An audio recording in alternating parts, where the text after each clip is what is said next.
तो आज का जो टॉपिक है अपना वो है मुगल हिस्ट्री। मुगल डायनेस्टी हम लोग बोल रहे हैं इसमें। अगर आप हिस्ट्री की बात करें, मुगल हिस्ट्री की, तो दो सेक्शंस मिलेंगे, from Babur to Aurangzeb. Maximum question आपको इसी पोर्शन से कवर किया जाएगा। Aurangzeb was the last powerful ruler, और बोल सकते हैं कि मुगल डायनेस्टी का शायद सबसे बड़ा रूलर था। लॉन्गेस्ट पीरियड तक इसने रूल भी किया था, 51 ईयर्स तक। इसके बाद औरंगजेब,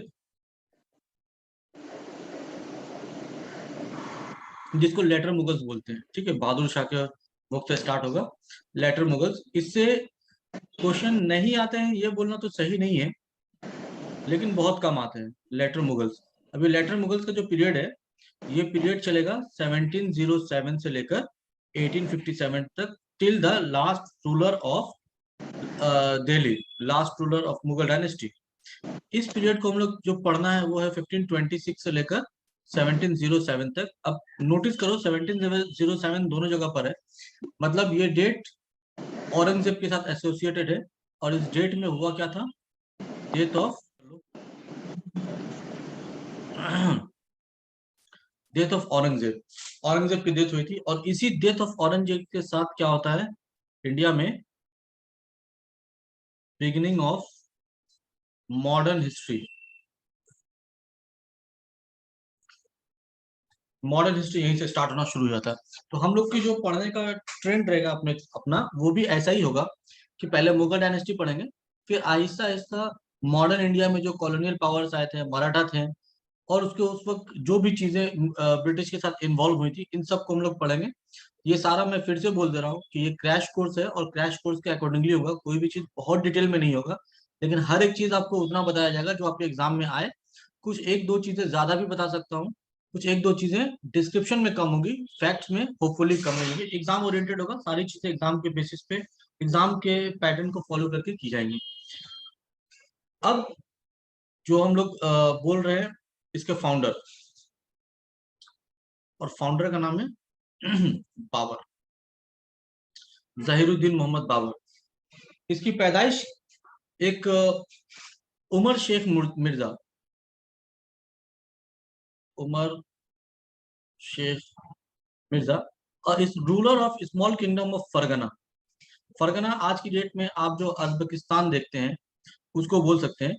ये चंगेज खान के, या बोल सकते हैं मंगोल्स का एक यूनिट था, जो बाद में आफ्टर चंगेज खान बिखर कर छोटा छोटा किंगडम में बदला। उसी का एक नतीजा था कि ये किंगडम बना फरगना। इसके father Umar Shaikh Mirza was the ruler of that particular kingdom. बहुत कम उम्र में इसके फादर की डेथ हो जाती है, जिसके बाद बाबर राजा बनता है। बट फ्यूडल वॉर, अपने आपसी लड़ाई झगड़ों में इसको नुकसान होना शुरू होता है, क्योंकि हर कोई चाहता है कि छोटे बच्चे से किंगडम को छीन ले और अपने किंगडम को बड़ा करे। फरगना बहुत छोटा किंगडम था उस वक्त। इसके साथ प्रॉब्लम एक और होती है कि बाबर, एक चाचा होता है इसका, उसका नाम होता है आमिर तैमूर। बहुत लोगों ने इसको तैमूर द लेम के नाम से सुना होगा। ये इसका अंकल होता है। इससे लड़ने का इरादा करता है, बोलता है कि जैसे सेंट्रल एशिया में आमिर तैमूर का बहुत बड़ा किंगडम है, वैसा ही हम भी अपना किंगडम करेंगे। और 3 बार उससे लड़ाइयाँ करता है, तीनों बार हार जाता है। पहली 2 बार हारने के बाद इसको फरगना छोड़कर 1 साल तक दर बदर भटकना पड़ता है कि कोई रहने की जगह नहीं होती है। फिर देखता है काबुल बोल के एक जगह थी, अभी प्रेजेंट जो अफगानिस्तान का कैपिटल है। काबुल का किंग, जो किंग है वो कमजोर पड़ा हुआ, वहां पे कुछ पॉलिटिकल क्राइसिस आया था। इसने मौके का फायदा उठाया और काबुल पे अटैक कर दिया, और फाइनली ये अपना किंगडम कहाँ पे स्टार्ट किया? काबुल में। 20 साल तक वहां रूल किया। 20 साल तक रूल करने के बाद इंडिया में फिर एक पॉलिटिकल क्राइसिस शुरू हुआ, बाबर इन इंडिया। एक रूलर थे जिनका नाम था राणा संगा, he was a Rajput. Rana संग्राम सिंह भी हम लोग इनको बोलते हैं। जिस वक्त बाबर काबुल में था, 1526 के करीब में, 1525 की बात है, 1524 में राणा संगा ने इनवाइट किया बाबर को इंडिया पे अटैक करने के लिए, invited him to invade India. Invade India करने का कारण क्या था? देखो, जिस वक्त हम लोग 24 की बात कर रहे हैं, तो इस वक्त चल रहा था दिल्ली सुल्तानत, और दिल्ली सुल्तानत पे रूल कर रहा था कौन? Ibrahim Lodi, the last ruler of Lodhi dynasty. Lodhi dynasty एक अफगान डायनेस्टी थी, ये याद रखना, आगे जाके फिर इसका कुछ रोल होने वाला है। अफगान डायनेस्टी, तो इब्राहिम लोदी का रोल था। ये इब्राहिम लोदी इनकॉम्पिटेंट भी था और एरोगेंट भी था, तो सभी इससे परेशान थे। तो राणा संगा ने सोचा कि क्यों ना ऐसा किया जाए कि बाबर को बुलाया जाए इंडिया में, और वो इंडिया में अटैक करेगा और इंडिया से वापस चला जाएगा। जैसे ही ये वापस चला जाएगा, इब्राहिम लोदी रास्ते से हट गया और हम खुद दिल्ली पे राज करना शुरू कर देंगे। इसमें इनका अपना मकसद था। इसके कुछ गवर्नर्स भी थे, दौलत खान लोधी जो पंजाब का गवर्नर था। इन लोगों ने मिलकर एक कॉन्स्पिरेसी किया इब्राहिम लोदी के अगेंस्ट में, और बाबर को इनवाइट किया। अब बाबर को इनवाइट करने का कारण क्या था? एक तो इंडिया के पास में काबुल बाबर बैठा हुआ था, दूसरा कोई था नहीं। दूसरा, बाबर का जो जनरेशन था, बाबर के जो एंसेस्टर्स थे, ये दो तरफ से थे। एक तो चंगेज खान की तरफ, चंगेज खान सेंट्रल एशिया का एक बहुत बड़ा किंगडम, ये मदर साइड से था, बहुत बड़ा रूलर मदर साइड। फादर के साइड से तैमूर, तैमूर द लिम, ये दूसरा तैमूर था, सॉरी मैंने आपको यहाँ पे आमिर तैमूर बोल दिया, Amir Timur was someone different. ये तैमूर द लिम, इसके घराने से मिल रहा है, किसकी तरफ से? फादर के साइड में। तो बाबर के जिस्म में दो बड़े जनरल्स का खून शामिल था, ये दो बड़े जनरल्स की तरफ से उसके फैमिली लिनेज मिल रहा है। और ये दोनों जनरल्स कभी भी किंगडम को आबाद करने में बिलीव नहीं कर रहा था। इनका सिर्फ एक ही मकसद था कि पैसा लूटे और अपने टेरिटरी को बढ़ाए, एक्सपैंड करे। दुनिया के हर कोने में मेरा किंगडम हो, ऐसा नहीं है। मेरा किंगडम दुनिया के हर कोने में हो, इसके लिए मेरे किंगडम के पास पैसा चाहिए। तो ये जो चंगेज खान, ये तैमूर, इन लोगों का सिर्फ एक ही मकसद था कि किसी तरह लूट मार करे और पैसा अर्न करे, दौलत अर्न करे। इसी चक्कर में राणा संगा ने बोला, माइक ऑफ कर लो सर। Please sir. इसी चक्कर में राणा संगा ने बोला कि अगर बाबर को बुलाते हैं तो बाबर को भी क्या चाहिए होगा? बाबर को भी चाहिए होगा कि दौलत ले और वो चला जाए। बट बाबर उस वक्त कोई एक प्रॉब्लम से जूझ रहा था। हुआ ऐसा कि उसको अजबेक, जो एक ट्राइब था अजबेकिस्तान का, उन लोगों ने काबुल पे अटैक कर दिया। काबुल इसके हाथ से नेक्स्ट टू निकलने वाला था। इसी दौरान राणा संगा ने इसको इनवाइट कर दिया कि इंडिया पे अटैक कीजिए। और बाबर खुद फाइनेंशियल डिफिकल्टी से गुजर रहा था, इंडिया में उस वक्त दौलत थी।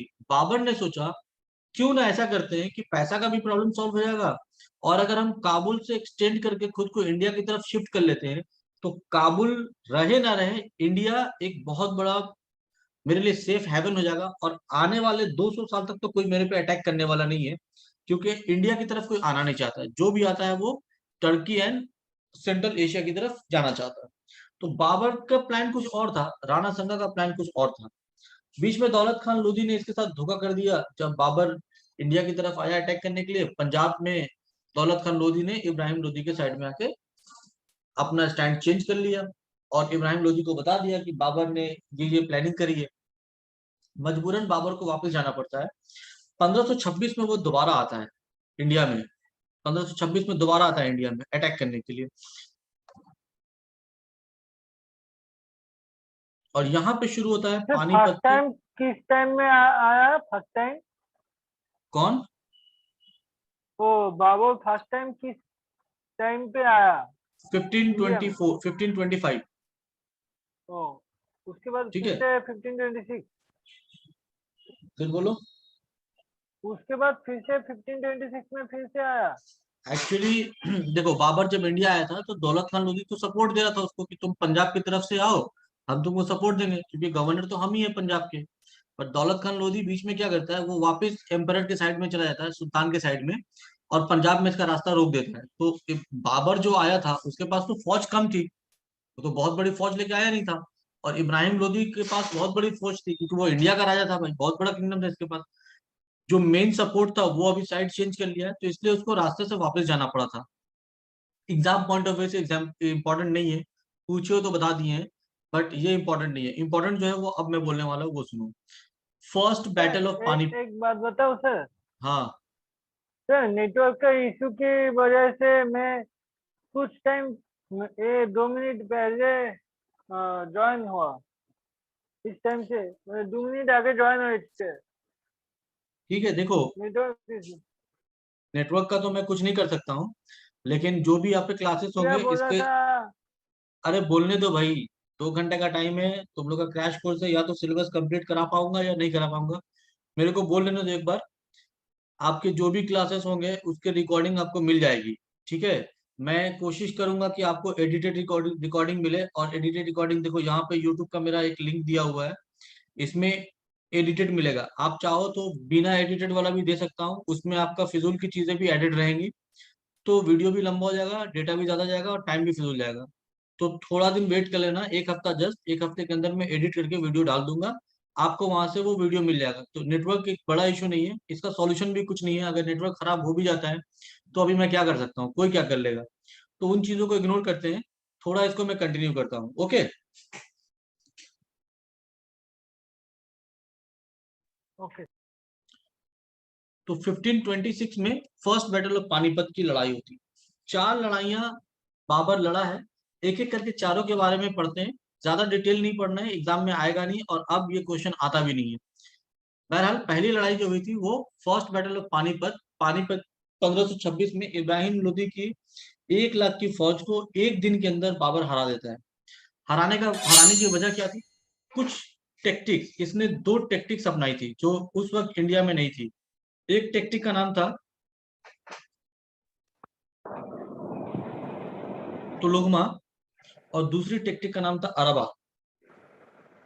तुलुगमा क्या था कि अपनी फौज को छोटे छोटे यूनिट में डिवाइड करना है, लेफ्ट, राइट और सेंटर, और इस यूनिट को अलग अलग करके लड़ाई करने के लिए भेजेंगे। इसने क्या किया, माइक थोड़ा ऑफ कर लो प्लीज यार, प्लीज माइक ऑफ कर लो। इसने क्या किया कि अपने यूनिट्स को बोला कि एक यूनिट लड़ाई करेगा, दूसरा रेस्ट करेगा, जब वो लड़ाई करके पहला यूनिट थक जाएगा वो पीछे आएगा, फिर जो रेस्ट के बाद यूनिट है ये आगे जाएगा। इससे फायदा ये था कि जो दुश्मन थी उसको छोटी सी फौज भी बड़े से फौज को घेर के रखी हुई थी। दूसरा था अरबा। अरबा क्या था? छोटा छोटा काट था, काट मतलब जो जैसे बैलगाड़ी, घोड़ा गाड़ी, इस तरह का जिसमें माल उठाया जाता था, ऐसे बहुत सारे कार्ड्स को रस्सियों से बांध कर आगे रख देना फौज के सामने में, और उसके पीछे में छिपा के रखना तोप। अब ये तोप जो था ये था गन पाउडर, ठीक है, cannons plus gun powder. India में गन पाउडर, बहुत सी बुक में लिखा है कि गन पाउडर बाबर के साथ आया था, गलत बात है। ये फर्स्ट टाइम यूज हुआ था 1221 में, ठीक है, फर्स्ट टाइम यूज हुआ था 1221 में, जब मंगोल्स ने इंडिया पे अटैक किया था। चाइना से ये लोग, चाइना में ही गन पाउडर की शुरुआत हुई थी, तो लाया था, लेकिन इट वॉज पॉपुलराइज्ड बाई, ये फर्स्ट यूज था इंडिया में। इसका पॉपुलर कौन किया? Popularised by Babur. कि बाबर ने इसका इतना इस्तेमाल किया कि इंडिया में गन पाउडर का एक नया दौर चल गया। और दूसरी चीज ये थी कि तोप, तोप इंडिया में किसी ने देखा नहीं था। जब तोप देखा नहीं तो इंडिया में जो भी वॉरफेयर था उसमें तोप का कोई रोल जानता नहीं था। अब हुआ ऐसा कि जो हाथी था ना, हाथी, वो लोग तोप की आवाज से अवेयर नहीं था कि तोप की आवाज कैसी होती है, धमाका होगा तो क्या बिहेव करना। नतीजा ये हुआ कि इब्राहिम लोदी की फौज, आधा तो तूफान ने बर्बाद कर दिया था, और आधी फौज को हाथियों ने ही कुचल दिया अफरा तफरी में। नतीजा ये हुआ कि बाबर के लिए लड़ने के लिए बहुत छोटी सी फौज मिली। ये जो 2 गनमैन उसने लाया था, गनर्स, इन 2 गनर्स का नाम था, 2 गनर्स को लेके आया था, टर्की से लाया था इन दोनों गनर को। एक का नाम था उस्ताद अली, एक का नाम था मुस्तफा, और दूसरे का नाम था उस्ताद अली। और इन सब की मदद से बड़ी आसानी से एक ही दिन में बाबर ने लड़ाई जीत ली थी। बाबर ने अपनी बुक में लिखा भी है कि आधे दिन में कैसे उसने लड़ाई लिखी थी, वहीं पे ये सारी चीजें मेंशन थी। इसके बाद वो इंडिया में आता है। अब प्रॉब्लम क्या हो गई कि यहाँ राणा संगा तो ये सोच के बैठा है कि बाबर आएगा और जीत के चला जाएगा, लेकिन बाबर तो उल्टा कर दिया, आने के बाद वो इंडिया में ही रह गया। अब इससे राणा संगा के प्लानिंग को मिल गया धक्का कि भाई राजा हमको बनना था लेकिन हम बन नहीं पाए। तो बाबर के साथ राणा संगा ने एक लड़ाई लड़ी कि बाबर को हटाना है। इस लड़ाई का नाम था बैटल ऑफ खानवा। और बाबर इसके बाद सिर्फ 4 साल जिंदा रहता है, तो हर एक साल एक एक लड़ाई में गुजार देता है। बैटल ऑफ खानवा किसके बीच में हुआ था? बाबर प्लस राणा राणा संघ। संघ। इस लड़ाई के बाद बाबर ने खुद को after the defeat of Rana संघा, बाबर ने क्या लिया? अपना एक टाइटल लिया, एज्यूम्ड द टाइटल ऑफ गाजी। और ये गाजी कहने वाला पहला आदमी था जिसने खुद को गाजी कहा था। इसके पहले एक और ने कहा था, वो मोहम्मद गोहरी ने कहा था। बट आपसे एग्जाम में पूछेगा कि मुगल वार किसने कहा था, तो उसमें आपका आंसर होना चाहिए बाबर ने खुद को गाजी कहा था आफ्टर बैटल ऑफ खानवा। इसमें राणा संग्राम सिंह की मौत हो जाती है, लेकिन राणा संग्राम सिंह अकेला लड़ता नहीं है, या राणा सांगा अकेला लड़ता नहीं है। इसके साथ बहुत सारे राजपूत जो कन्फेडरेसी है, राजपूत रूलर्स मिलकर लड़ रहे होते हैं। राणा संघा की हार मतलब सबों की हार। तो और एक राजा होता है जिसका नाम होता है राजा मेदिनी राय। ठीक है, ये बैटल नंबर 2 था। नंबर 3 और एक बैटल लड़ी जाती है, battle of Chanderi. Chanderi was a place, इसके राजा का नाम था मेदिनी राय। तो मेदिनी राय ने क्या किया कि बाकी जो राजपूत से उनके साथ मिलकर फिर से एक लड़ाई लड़ी बाबर के साथ, बाबर वर्सेस मेदिनी राय। इस लड़ाई में भी बाबर जीत जाता है। और बाबर के जीतने की सबसे बड़ी वजह होती है तोप। ये याद रखना कि तोप की वजह से वो जीत रहा है। जैसे ही मेदिनी राय को हराता है, सारे के सारे राजपूत अल्टीमेटली हार जाते हैं, क्योंकि सब कन्फेडरेसी मिलकर रखते हैं। राजपूताना ऑटोमेटिकली बाबर के हाथ में चला आता है, उसको रोकने वाला कोई नहीं रहता। आखिरी लड़ाई जो बाबर लड़ता है, 4th लड़ाई, वो है battle of battle of Ghogra. बहुत जगह पे घाघरा बोलते हैं, बहुत जगह पे घोगरा बोलते हैं। The actual name was Ghogra.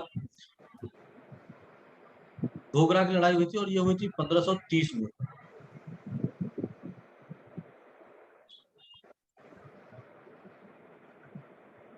उनतीस में घोगरा की लड़ाई में होता क्या है कि एक बदला लेना था, बाबर वर्सेस महमूद लोदी। तो महमूद लोदी कौन था? जो Ibrahim Lodi, last Sultan of Delhi sultanate, उसका भाई था, रिलेटिव। इसने बाबर के खिलाफ जंग छेड़ दी थी। जंग करने की वजह ये थी कि जस्ट हमको बदला लेना है और कुछ नहीं। Babur for some reason survive करता है, इससे जीत जाता है, और उसके बाद इंडिया में उसके दुश्मन ऑटोमेटिकली खत्म हो जाते हैं। नॉर्दर्न इंडिया के कोई भी दुश्मन नहीं है। इस जीत के साथ बाबर इंडिया पे भी रूल करता है और काबुल को भी प्रोटेक्ट कर लेता है। काबुल उसके हाथ से फिर निकल ही नहीं पाता है। अब यहाँ पे बाबर के बारे में कुछ और पढ़ते हैं। देखो 1529 के बाद 1530 में फाइनली बाबर की डेथ हो जाती है। बाबर के बारे में कुछ अचीवमेंट्स पढ़ते हैं एज अ पर्सन। बाबर के क्या क्या क्वालिटीज थी। सबसे पहली क्वालिटी तो ये थी कि बाबर ने इंडिया को कुछ नई चीजें दी थी। पहला ये कि उसने 4 बाग एक बनाया था, बिल्ट 4 बाग। ये क्या था? एक गार्डन, सिमेट्रिकल गार्डन था।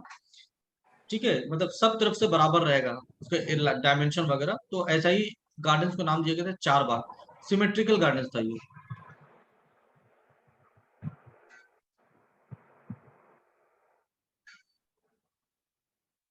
अपार्ट फ्रॉम दैट उसने कुछ मस्जिद बनाई थी, built mosque at Panipat and Rohilkhand में एक जगह है संभत, वहां पे 2 मस्जिदें बनाई। ये एज ए लिटरेट बहुत ज्यादा पढ़ा लिखा तो नहीं था, लेकिन इसके पास लिटरेचर की क्वालिटी, बहुत जबरदस्त नॉलेज ऑफ लिटरेचर था। इसने टर्किश में टर्किश में एक बुक लिखी थी। ठीक है, जो तर्किश में बाबर ने जो बुक लिखी थी उसका नाम था Baburnama. Baburnama, it was in Turkish. इसी चीज को बाद में ट्रांसलेट कराया गया, ट्रांसलेटेड इन पर्शियन, अकबर के पीरियड में हुआ था। और इसी का नाम रखा गया था तुजू के बाबरी। इसका ट्रांसलेशन किसने किया था? इसका ट्रांसलेशन किया था अब्दुल रहीम खाने खाना ने।